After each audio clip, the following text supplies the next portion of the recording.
Assalamualaikum warahmatullahi wabarakatuh. Sebelumnya, yang terhormat Ibu Esi Fitriani Komara, SEMSM, selaku dosen pembimbing, Ibu Dr. Desmisa, SEMSI, selaku penelah 1, dan Ibu Eka Yulianti, SEMSI, selaku penelah 2. Izin memperkenalkan diri, saya Mila Afifah Wandiningsih dengan NIM 51111810666. Di sini saya akan memaparkan hasil dari usulan penelitian saya yang berjudul Pengaruh Current Ratio, Debt to Equity Ratio, dan Return on Equity terhadap Price Earning Ratio pada perusahaan sektor pertanian yang terdaftar di Bursa Efek Indonesia periode 2016 sampai 2020. Yang pertama ada latar belakang penelitian. Di dalam dunia bisnis, tentunya perusahaan memiliki tujuannya tertentu. Dan untuk mencapai tujuan tersebut, perusahaan harus mengoptimalkan potensi yang dimilikinya. Perusahaan akan meningkatkan keuntungan mereka dengan berinvestasi di pasar modal. Bentuk investasi yang paling umum yaitu saham. Investasi saham akan membawa berbagai risiko dan sulit diprediksi di masa depan, menurut Haryani dan Priyantinah tahun 2018 dalam Sari et al. Tahun 2021. Peran pasar modal dalam berinvestasi di media dibuktikan dengan meningkatnya volume atau nilai transaksi bisnis, di mana perdagangan di pasar modal semakin berkembang karena semakin banyaknya perusahaan yang go publik. Menurut Octavia Sari tahun 2017 dalam Sari et al. Tahun 2021. Selanjutnya di sini terdapat data pergerakan harga saham pada setiap sektor periode 2016 sampai 2020. Dapat dilihat dari data tersebut bahwa harga saham pada setiap sektor selalu mengalami perubahan dari waktu ke waktu, baik itu mengalami peningkatan maupun mengalami penurunan. Tetapi berbeda dengan sektor pertanian yang justru malah mengalami penurunan secara berturut-turut mulai dari tahun 2016 sampai 2020. Karena sektor pertanian mengalami perbedaan dengan sektor yang lainnya, sehingga pada penelitian ini ditetapkan sektor pertanian sebagai objek penelitian. Kemudian setelah melakukan analisis pada rasio-rasio keuangan di perusahaan sektor pertanian, terdapat beberapa fenomena pada current ratio, debt to equity ratio, return on equity, dan price earning ratio. Sehingga pada penelitian ini ditetapkan variabel yang akan digunakan yaitu current ratio, debt to equity ratio, return on equity, dan price earning ratio. Kemudian di sini terdapat grafik pergerakan rata-rata dari current ratio, debt to equity ratio, return on equity, dan price earning ratio pada perusahaan sektor pertanian yang terdaftar di Bursa Efek Indonesia periode 2016 sampai 2020.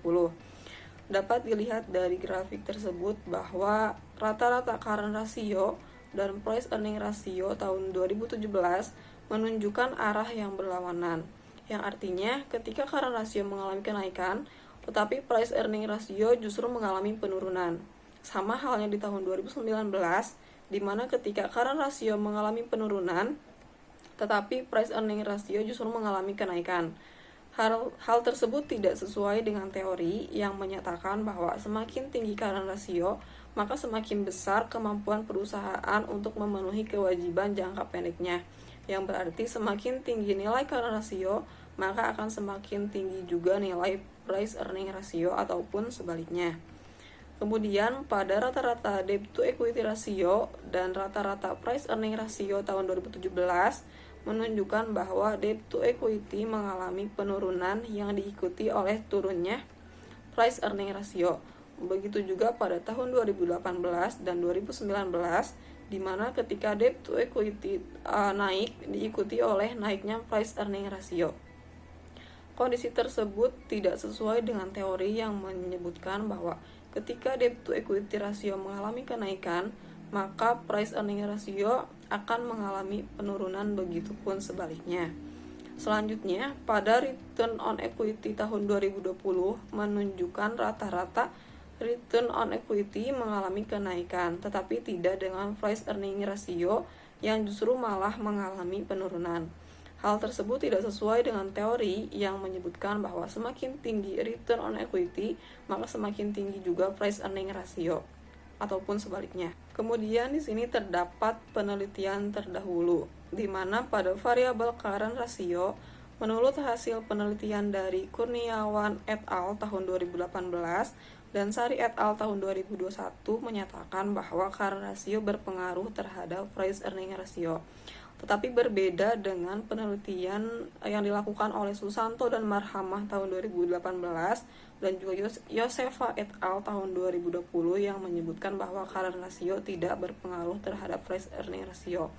Kemudian untuk variabel debt to equity ratio, menurut Susanti et al. Tahun 2020 dan Sari et al. Tahun 2021 menyebutkan bahwa debt to equity ratio berpengaruh terhadap price earning ratio.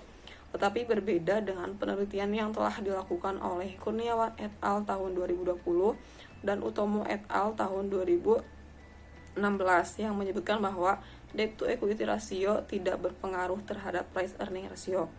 Kemudian untuk variabel return on equity, menurut penelitian yang telah dilakukan oleh Utomo et al. Tahun 2016 dan Kurniawan et al. Tahun 2020 menyebutkan bahwa return on equity berpengaruh terhadap price earning ratio, tetapi berbeda dengan penelitian yang telah dilakukan oleh Musyaropah dan Imamat tahun 2021 dan juga Aurelia dan Wibowo tahun 2019 yang menyebutkan bahwa return on equity tidak berpengaruh terhadap price earning ratio.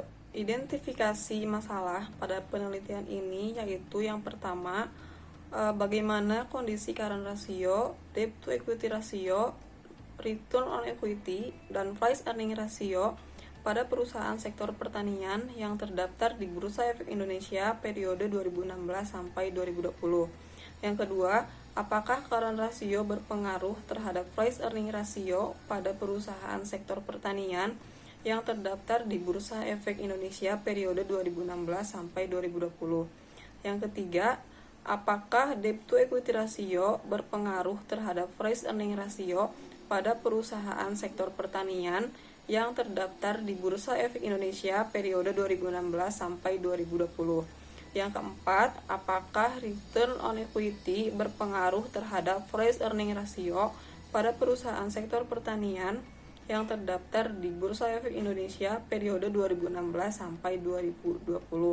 Kemudian yang kelima, apakah current ratio, debt to equity ratio, dan return on equity berpengaruh secara simultan terhadap price earning ratio pada perusahaan sektor pertanian yang terdaftar di Bursa Efek Indonesia periode 2016 sampai 2020.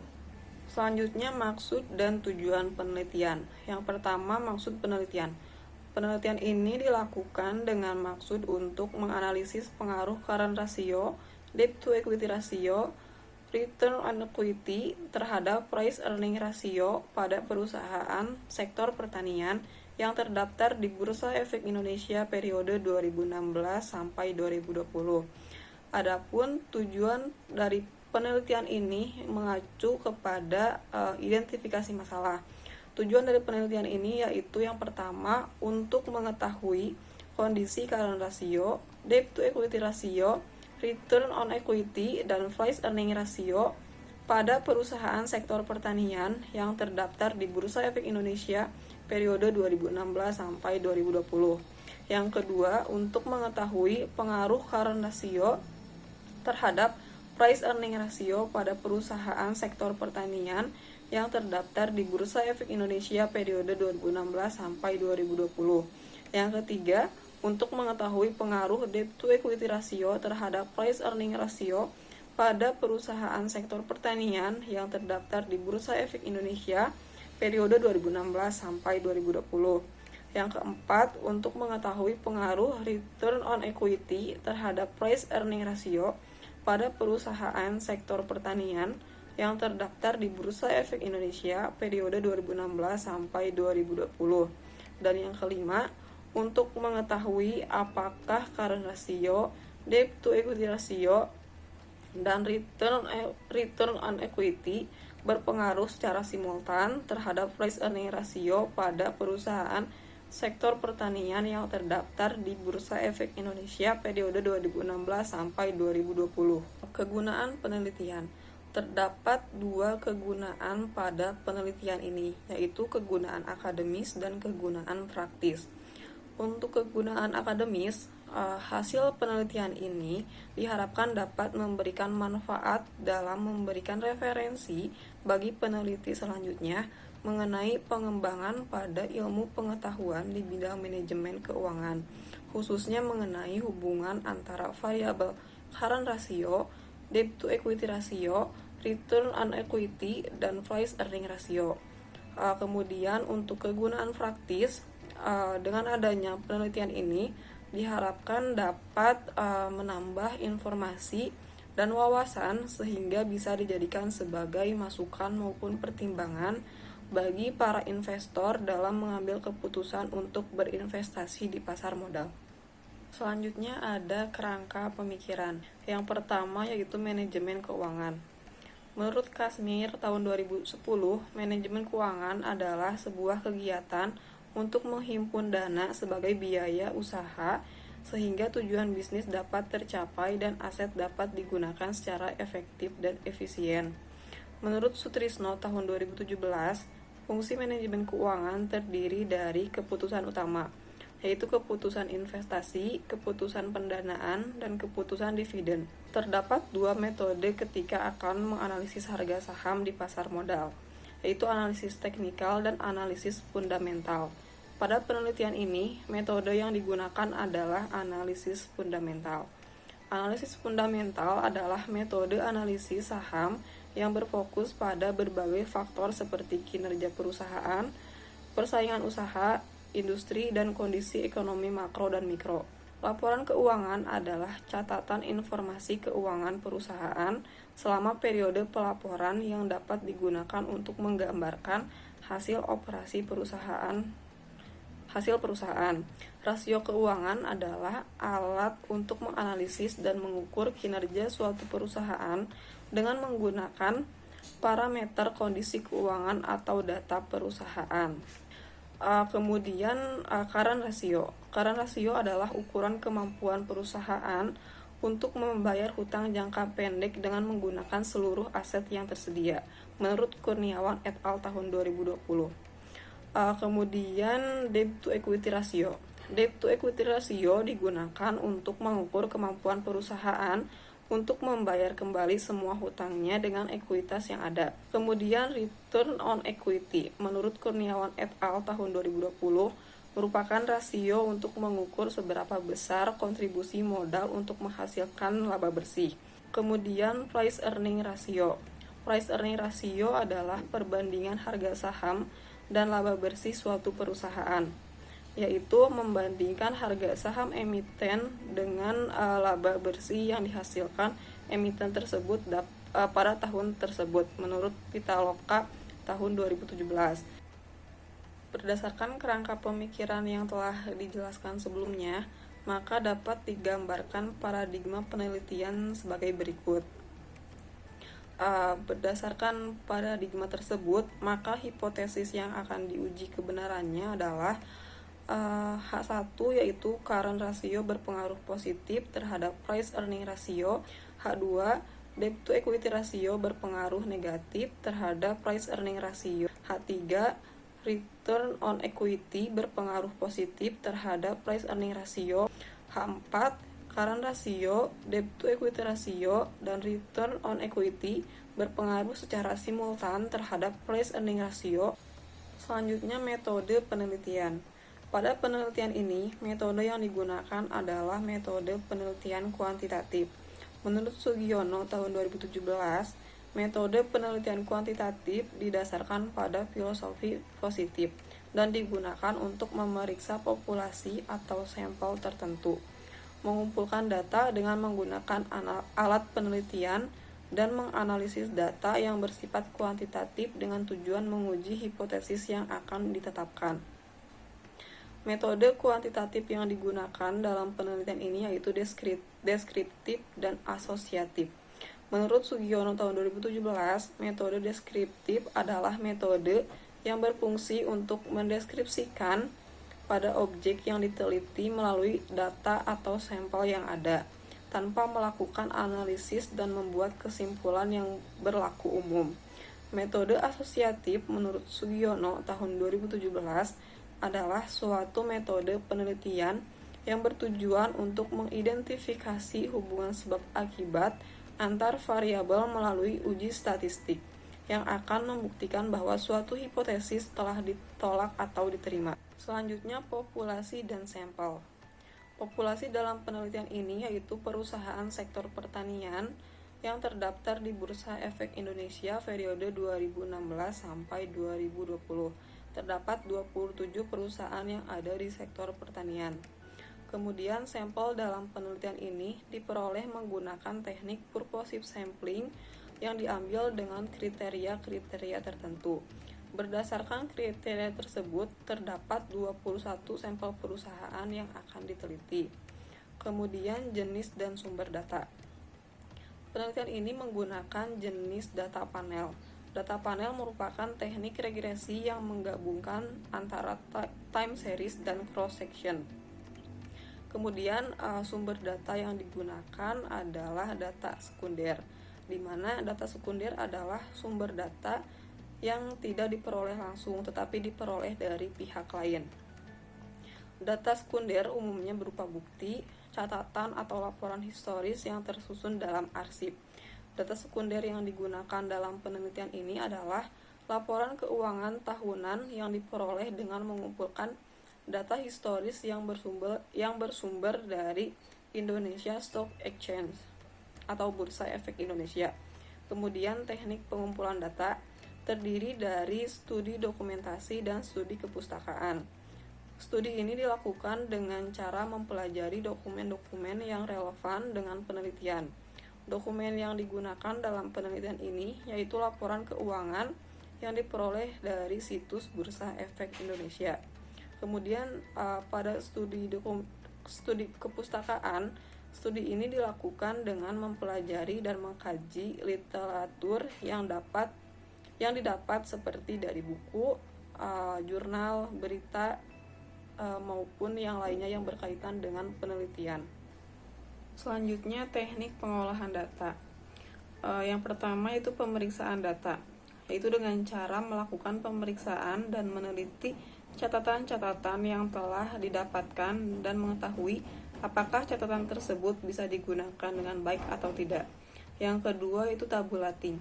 Tabulating merupakan tahap penyusunan data ke dalam sebuah tabel. Selanjutnya teknik analisis data. Yang pertama analisis regresi data panel. Terdapat 3 metode estimasi model regresi data panel, yaitu fixed effect model, random effect model, dan common effect model. Untuk memilih model regresi data panel dilakukan 3 uji, yaitu uji Chow, uji Hausman, dan uji Lagrange multiplier. Uji Chow dilakukan untuk membandingkan antara common effect model atau fixed effect model. Kemudian uji Hausman dilakukan untuk membandingkan antara fixed effect model dan random effect model.